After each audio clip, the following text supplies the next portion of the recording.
নাটকীয় সুপার ওভারে পাকিস্তানকে হারালো যুক্তরাষ্ট্র। 12 বলে যুক্তরাষ্ট্রের প্রয়োজন ছিল 21 রান। 19তম ওভারের আক্রমণে এসে মোহাম্মদ আমির দিলেন মাত্র 6। ফলে অনেকটাই সহজ হয়ে গিয়েছিল হারিস রৌফের কাজ। কিন্তু শেষ ওভারের প্রথম 3 বলে 3 রান দেওয়া রৌফ ভুল করলেন ইয়র্কার দিতে গিয়ে। 4 ছক্কার 2 বাউন্ডারিতে যুক্তরাষ্ট্র স্কোরে সমতা টেনে ফেলল। এরপর সুপার ওভারের নাটকীয়তায় পাকিস্তানকে হারিয়ে ইতিহাস গড়েছে আইসিসির সহযোগী দেশটি। পাকিস্তানের হয়ে ডেথ ওভারে দুর্দান্ত বল করা আমিরের হাতে তুলে দেওয়া হয়েছিল সুপার ওভারের দায়িত্ব। তবে এবার আর চাপটা নিতে পারলেন না তিনি।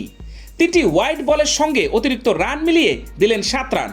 ফলে মাত্র একটি 4 মেরেও 18 রান পেয়ে যায় যুক্তরাষ্ট্র। পাকিস্তানের সেই রান তারায় ম্যাচ পেন্ডুলামের মতো দুদিকে ঘুরেছে।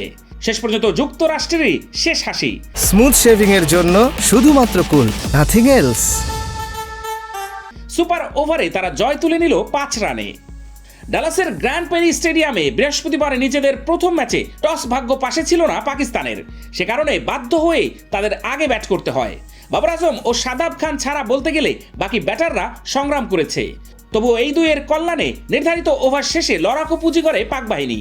তবে সেই পুঁজি যে যথেষ্ট ছিল না তা প্রমাণ করেছেন আমেরিকার অধিনায়ক মোনাক প্যাটেল ও আন্দ্রিস গুস। 4 পেসারে গড়া পাকিস্তানের শক্ত বোলিং লাইন আপকে তারা পাত্তাই দেয়নি। যদিও স্টিভেন টেলরের সঙ্গে প্যাটেলের ওপেনিং জুটি ছিল ধীরগতির। 5 ওভারে 36 রান তুলতেই টেলরের বিদায়ে সে জুটি ভাঙে।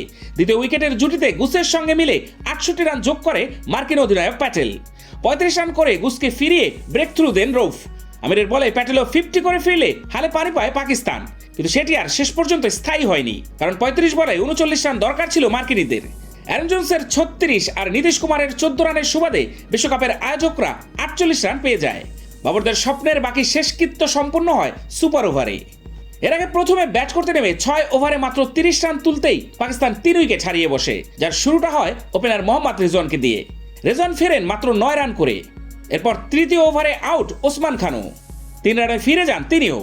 এরপর 6 হাঁকিয়ে ফকর বিপর্যয় সামলানোর ইঙ্গিত দিলেও থামেন 11 রানে। পাকিস্তানের ইনিংস মেরামতের পুঁজি আসে চতুর্থ উইকেট জুটিতে। বাবর শাদাব মিলে 72 রানের জুটি বাঁধেন। বাবরের ধীরগতির ইনিংসের পাশে বিপরীতমুখী ঝড় তোলেন শাদাব। তার বিদায়ে রানের চাকা খিল ধরে। সাজঘরে ফেরার আগে 25 বলে একটি 4 ও 3 ছক্কায় 40 রান করেন শাদাব খান। শাদাবের বিদায়ের পর ক্রিজে এসে এলবিডব্লিউ হন আজম খান। তিনি রানের খাতা খুলতেই পারেনি। 50 পূরণ করার আগে বিদায় ঘটে পাক অধিনায়ক বাবর আজমেরও। 43 বলে 3টি 4 ও 2টি ছক্কায় 44 রান করেন তিনি। এছাড়া শেষ দিকে পাকিস্তানকে চ্যালেঞ্জিং পুঁজি এনে দিয়েছিলেন শাহিন আফ্রিদি। এই টেলেন্ডার 16 বলে 23 রান এবং ইফতিখার আহমেদ করেন 14 বলে 18 রান। এই দুজনের ব্যাটিংয়েই দেশ পার করেছিল পাকিস্তান। কিন্তু শেষমেশ সুপার ওভারে হার নিয়ে ফিরতে হয় পাকিস্তানকে।